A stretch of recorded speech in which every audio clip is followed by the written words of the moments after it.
Tools can involve inner child healing work, sacred anger work. Yeah, I've got it right now. Boy, am I mad right now. I'm mad. So the sacred anger work, when that comes up and there's anger in a session that's ready to move, we will go out on the back hillside and we throw rocks.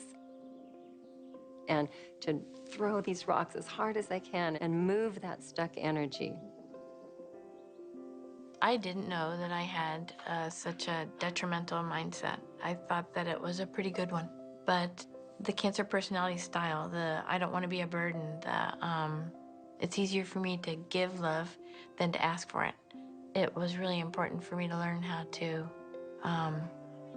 ask for help and connect, to connect.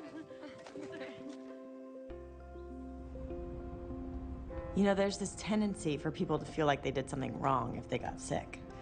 But if we aren't aware that we have limiting and negative subconscious beliefs running our lives, then we can't blame ourselves for getting sick. If we stay in fear and resistance, we not only waste valuable energy that we could use to heal, but we are closed off to information and possibility. If instead we ask ourselves, what is this pain or condition trying to tell me? It creates space so that the answers can come into our awareness. I've always, even from, when I was young, been fascinated with health and wellness, being the best you can be. It was always part of even going through high school and college. And then I came across Ayurveda probably about 16 to 17 years ago. I was sitting there and I was like, finally, someone knows what the hell they're talking about. The Constitution is Pitta Vata. I think one of my favorite parts is that we have something called Samprapti, which is a Sanskrit name which describes the process of how disease comes into existence. And there's 6 stages. And when I first heard this, it was just so beautiful and so simple. And the first stage is accumulation. You accumulate too much of what we call a dosha. Dosha is the quality of energy. You've got too much fire, you've got too much air, you've got too much earth and water in your system. So let's take fire. If you accumulate too much fire in your system, you may have a symptom of like a sour belch from time to time. No big deal, but that would be a sign of there's too much heat in the system. The next stage is aggravation. Now it becomes aggravating to the system, so that what was a sour belch now becomes a little bit of heartburn. Don't let the food you eat during the day haunt you at night. Again, in this day and age, no problem. We got the solution, right? You take Prilosec, Nexium, whatever. You don't actually deal with why do I have the imbalance, because it's considered somewhat normal to have heartburn. The next stage is spread. So now the excess heat that's in the system that hasn't been addressed because that individual is still eating too much spicy food, still drinking alcohol, putting too much heat into the system, spreads. The 4th stage is localization. So now that excess heat that's in the system that started with accumulation now finds a weak spot in the system where we've lost some integrity. Let's say the guy we're talking about was a football player in high school and maybe took one too many blows to the knee and his knee's a little funky. That would be an ideal place for the excess heat to find a home. So now that progresses over time to maybe arthritis. So it becomes manifested as disease, and then the 6th stage is it becomes diversified. So now it actually alters the tissue system itself. Maybe it becomes rheumatoid arthritis. So the beauty of that system is if you understand those 6 stages, that if you want to prevent disease, what do you prevent? Excess accumulation. Prevent buildup. Now, to me, where the biggest buildup is right here. And so you see that whole disease process applies to the physiology and the psychology. We've been emailing back and forward Yes. Before our meeting today of things that you want to approach. Right. And why do you feel that it's time for you to work on this? I think it's the physical aspect of it that's forcing me to realize that maybe there's something more to than just being sick physically. You know, past emotions that are maybe affecting me. Like when we go on a plane, we're frightened. Right. Yeah? Right. We have a physical response to something that's happening emotionally, which is we have sweaty palms, Right. we have heart palpitations. So that's a physical response to something emotional. Right. Yeah. Now imagine if you were denying something Right. daily and it has nowhere to go until it starts to build. Right. And it builds and it builds and it builds into, pick your disease. This idea that emotional blockages can lead to physical blockages. So the idea then is to release them. And you can do that however you want to. Some people, let it go in a Zumba class. Other people went to see a shaman and did soul retrieval. It's across the board. Some people did psychotherapy. Some people, burned all the letters from their ex-husband. So it really is whatever works. Whatever's going to allow you to let go of that anger, to let go of that resentment or that grief or that trauma, that especially trauma, which can often be locked away inside your brain in the subconscious part.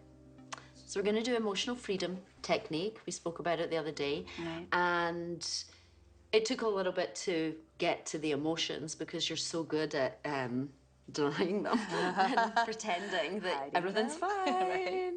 And but we took a lot of notes. And the emotional freedom is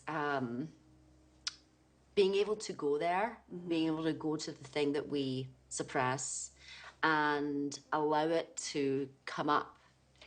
I'm frightened of the unknown. I'm frightened of the unknown. I'm frightened of what I know. I'm frightened of what I know.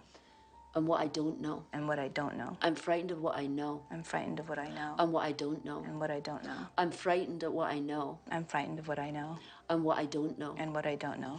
I'm frightened of what might come up. I'm frightened of what might come up.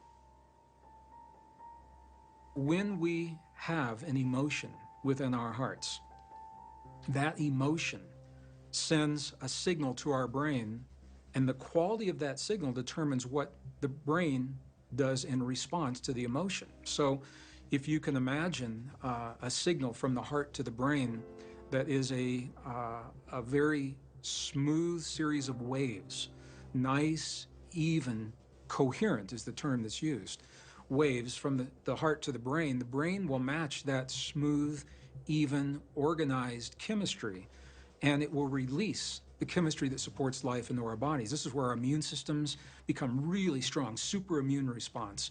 On the other hand, the stress chemistry, when we feel those moments of frustration, anger, hate, jealousy, rage, fear, the signal looks different. It looks kind of like a bad day on the stock market. It's a lot of very chaotic, unorganized, jagged waves going from the heart to the brain, and the brain receives those waves and says, oh, I need to match this chemistry.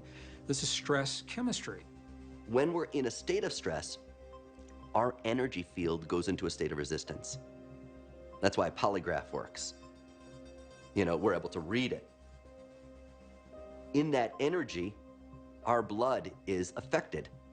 It doesn't flow as effectively. Heats up, cools down. When we're in stress, there's resistance. That affects our pH. And we become more acidic when we're in a state of stress. In a localized or systemic full body acidity, inflammation occurs. And it's just a reactive way of pumping more blood to attempt to help with healing. However, we're starting to go down a slippery slope because that inflammation is a fire. And that fire starts to burn the house down. So we have things building. Yeah, maybe. Things just build and build and build, and then they come out in the skin. Yeah. Yeah.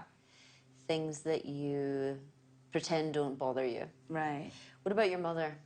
You mentioned your mother in the email. Yeah, I can't even go there. You can go there. This is the opportunity. Yeah. Well, we're estranged. We don't speak. Yeah. It's been off and on like that for 10 years, maybe more. Is she ill? Mentally? Yeah. Yeah, I would say so. She's on Valium, she's on a lot of stuff before, and she's weaned down over the years, I think, but I'm sorry, it affected her a lot. Just okay, you have to go pay the rent, you have to do this, you know, all of this like from a very young age, you know, 3rd, 4th grade. So there's a lot of responsibility very young. You know, I started driving very young, so I could drive her to work and drop her off. Yeah. You know, ironing her outfit for work or doing certain things that just You were a the lot. mother of the mother. I think so. Yeah. Where's your father? He couldn't deal with her craziness either, so he left when I was maybe 11. And just left and never came back. And you've never seen him since? No. Ready? Take a nice deep breath.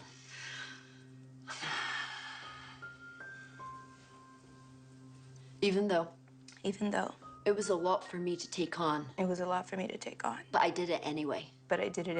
I deeply deeply and profoundly and profoundly send that little girl my love. send that little girl my love. Even though it was a lot for me to take on, It was a lot for me to take on, but I did it anyway. I deeply and profoundly love and accept that little girl. love and accept that little girl. Even though Even though it was a lot for her to take on, it was a lot for her to take on, but she did it anyway. but she did it anyway. I deeply and profoundly send her my love. Send her my love. It was a lot for her to take on. It was a lot for her to take It on. was a lot for her to take A on. lot for her to take on. It was a lot for her to take It was a on. lot for her to take on. It was a big burden. It was a big burden. It was a big burden. It was a big But burden. who else was going to do it? Who else was gonna do Who it? else was going to do it? Who else was gonna do it? Who else was going to do it? Who else was gonna do He it? left. He left. He left. He left. He left. He left. I picked up all the slack. I picked up all the I slack. picked up all the I slack. picked up all the slack. I picked up all the I slack. picked up all the slack. Because I loved her. Because I loved her. I loved her. I loved her. I loved her. I loved her. And I wasn't going to abandon her. I wasn't gonna abandon her. I wasn't going to abandon I her. wasn't gonna abandon her. I wasn't going to abandon her. I wasn't gonna abandon her. Take a deep breath.